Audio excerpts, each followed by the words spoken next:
Okay, so hello to Cheryl Brem. Thank you so much for joining us Hey. today. How are you? Oh, I'm great. I'm here in Florida at a a volleyball tournament. So it's Oh been my gosh. crazy fun day, gorgeous outside. I could not be happier. Oh my gosh. Well, then, a very, very, very special thank you for jumping on. I didn't realize you were on vacation. Oh, I love. Are you kidding? I practically begged you to do this, girl. You're Oh my good. gosh. No, not at all. Well, for those of you who may be joining in, I am Elaine Espinola Counts. I'm your host of a new web series called Someone Savvy, where I want to feature those people who have something very important to say. And this is my very first show, and I'm so honored to have the beautiful Mrs. Tennessee America, Cheryl Brem, joining us today. Thank you again, Cheryl. Absolutely. Thanks for having me. Sure. Well, the reason I really wanted to showcase you, well, there's a lot of reasons, but specific to your platform, it is such an important topic, which is human trafficking. It's something that, it's a dark topic and something that not everybody wants to hear about, focus on, think about, or chit chat about at all. But I believe it's something that needs to be talked about more. So I really wanted to have you on because I know we got to talk about it a little bit in Tennessee when you just hosted all of us ladies from the Mrs. America pageant down there for a reunion. And you and I got to talk a little bit about your platform. And so I'd love to share that with our guests. So first and foremost, just tell us what your platform was and maybe how you chose that platform. Yeah, well, my platform nonprofit is called Mercy Multiplied, and they have homes all over the country, in fact, all over the world. And they work with girls ages 13 to about 30 who struggle in a number of ways. It could be cutting, eating disorders, suicide, early pregnancy, sex trafficking. A wide range of girls come in, and they just pretty much love on them for 6 to 9 months in the most intensive way. And their numbers, their success rates are just off the charts. But Yeah. specifically for me, what really drew me in was the sex trafficking issue. And I know that you can relate just how serious it's gotten recently. And not only that, but in the last few decades with the spread of the internet and technology making it so much easier. And so for me, my whole entire love affair with this anti-trafficking movement started when I was an eighth grade teacher, and one of my girls came to me just weeping in the middle science class. And for me, it really shocked me, the things that she told me and the things that she shared. And up until that point, you know it happens, you know it goes on, but you never think this happens to someone that I know or someone I care about or someone that's in my life now. And that day, I'll be honest with you, I mean, I just was so shocked. I felt like I let her down. I Yeah. felt like I failed her. And that was the day that changed my life. And Yeah. I decided from that moment on, I would always have an answer ready, that I would always have resources ready. I'm not a counselor. I don't pretend to know how to counsel someone, but I certainly can listen and I can certainly offer them help in a number of different ways.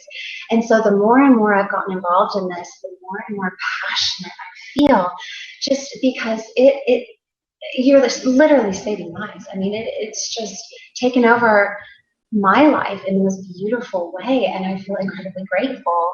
Now, I won't lie to you, it's hard. It's Yeah. a very, very difficult topic to deal with, as you know, but I wouldn't have it any other way. I feel like if there was anything I was born to do on this planet, it's this. Yeah. It's this. Wow. I mean, you just gave me chills, honestly, hearing you talk about how passionate you are because I am forever impressed and inspired by people who are passionate about something and they go ahead and make it their lives work. And I know you do other things, but you have worked so much specific to that organization and your platform of human trafficking. And I know you were recently awarded something from tell us about that. It was the House of Representatives, uh, Tennessee, correct? Sure. Yeah, that's right. I'll be honest. It feels so strange when someone thanks you publicly or honors you publicly for something that you were going to do anyway. I mean, Right. you. For me, I've been doing this for 6 years, and it just feels so silly to be publicly honored for something that I just can't live without. Yeah. Something that's just so integral to my life, and it's very surreal and very humbling at the same time to be honored that way, to have that beautiful document and that honor publicly like that. I feel very undeserving. No. Sure. Well, I think what's so fabulous about it is I can understand what you're saying. It's like something that your life has just called you to do and you're happy to do it and it's fulfilling you. But to be able to publicly show other people what's going on and how hard that you've worked and the efforts that you've made, I think is basically a public service announcement as well. And I think that's really awesome because the more, I think the more we talk about it, the better, period. Absolutely. Yeah. Well, in So, Tennessee, unfortunately, I hate to say it, Tennessee is one of the hot spots. And so, with the average age of entry into sex trafficking being 13 years old, and with about 100 kids a month being trafficked in Tennessee, to me, it's like, I don't have a choice. Like, I'm doing yeah, this. Watch out, people. I'm coming through. exactly. I think once you know some of those statistics, you cannot turn your back on it. You cannot No. unknow what you have just learned. And that's how I feel as well. Just, from various reasons of how it touched my life. But it was one of those things that has been nagging at me for so many years because of just some travels I've done in other countries and things that I have seen. And kind of like you, I maybe feel like I have failed at some point in time for not having done something sooner. But, the bottom line is that I've just reached a point where I feel that I can no longer do nothing about it. If I can use my voice at least, or if I could do something to spread awareness for it, then I have to. And I think that that's why it's so great that you were awarded and that we can have this conversation today, because the more people that hear about it, number one, I hope that it helps in preventing. I hope that it opens someone's eyes. Just the statistics that you just shared, and Northern Virginia is also one of the regions in the area that has a very high prevalence, which is shocking to me, as I'm sure it was shocking to you to hear. Why do you think it is that Tennessee has such a high rate? I mean, do you have any idea whatsoever? Absolutely. There's a number of factors that come into play in a bunch of areas all over the country.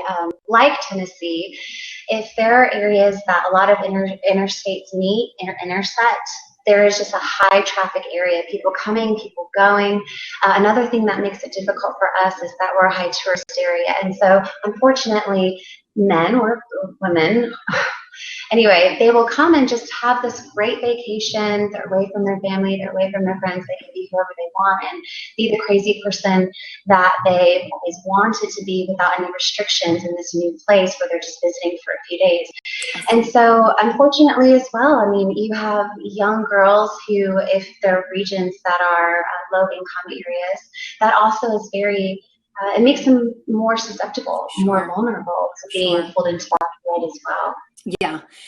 Now talk to me about some of the girls that you have worked with through the organization, Mercy Multiplied. Was there anything specific that you could see about those girls? You talked about the vulnerability. I guess I'm just bringing this up in trying to raise awareness that, I think that sometimes traffickers are looking for a certain type of girl. Oh, absolutely they are. Absolutely they are. And the shame about all of this is that there are books that you can buy on Amazon.com that teach you how to pimp out girls, which is just mind-blowing. How are those books published? I mean, girl, I'm telling you right now, that's going to be my next mission, is to start a campaign against that. This should not be public knowledge. I'm going to work with you on that, Cheryl. That's crazy. Okay. That's crazy. Good. That's crazy. But these books are incredibly detailed about what kind of young girl or young boy even that you're looking for. A number of factors come into play. Of course, none of these factors can assure that you'll be reeled into this world, but they've noticed there are trends. And so for a lot of it, it's if you've had a history, a family history of any kind of abuse, whether it be physical, sexual, emotional, that's a real target there. As well as low income areas, girls that just already don't believe they have a future, girls that are not interested in going to college or believe that anyone wants them to go to college. Girls in the foster care, boys in the foster care system, they say up to 60% of kids that are sex trafficked are from the foster care system. And it's not to put shame on the system, it's just that these kids disappear, and unfortunately in some cases there aren't that many people looking for them, and so there's a lot of things that play play into that. A lot of the girls, like I mentioned earlier, the average age is about 13 to enter sex trafficking. And so at that young age, they're looking for love and attention, just like any young girl is. And so the typical way, or most often the way that these girls will get reeled in, is called boyfriending.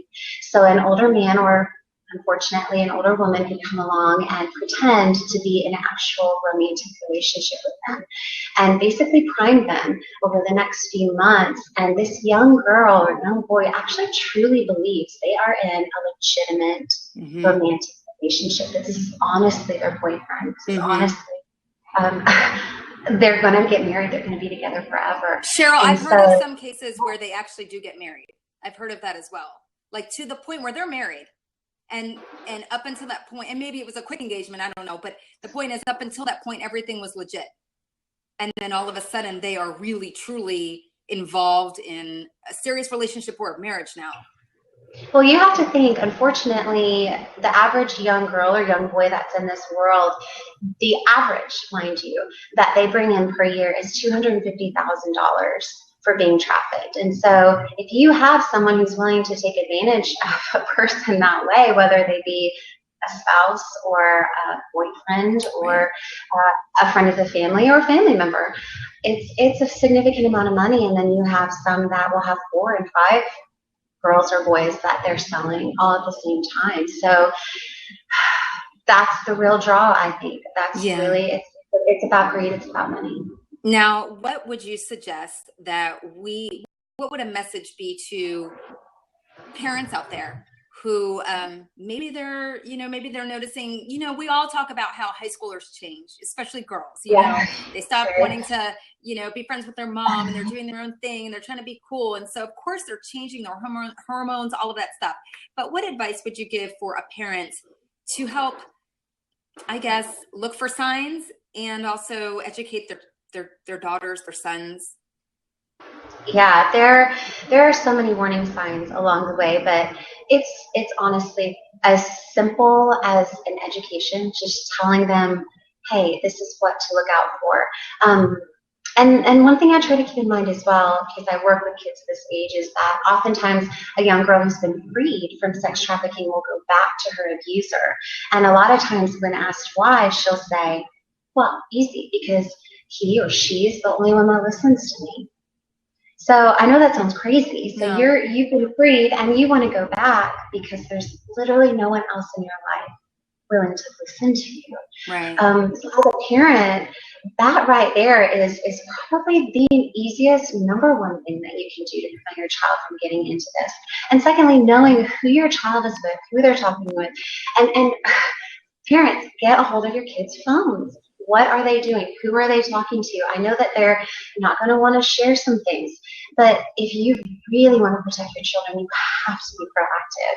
You've got to be, and you've got to be on guard and having these open communications, be educating them, be telling them what to look for, and more importantly, being present for them so that someone that tries to come along and trick them, they're not going to be tricked because their love tank or their heart is so full of your love to begin with. They're not going to look for it in some person who's going to use them.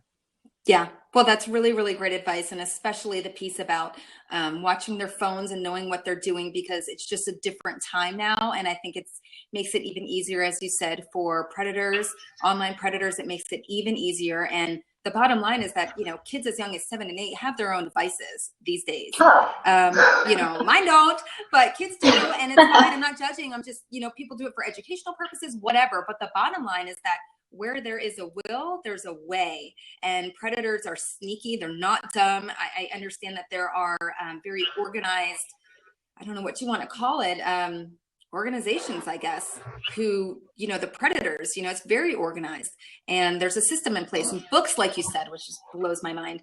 But the bottom line is that they're sneaky and they're tricky and they know what they're doing and they know how to trick people online, specifically kids. And so I think that's one of the most important things that parents can do is you have to check their phones. I mean, even kids are getting tricked. So it's not a matter of kids not wanting to share, which is one thing, but it's kids who don't even know. They're having a conversation with, John, who's like, they think goes to a different high school, and it's really some person in somewhere else. So that's huge.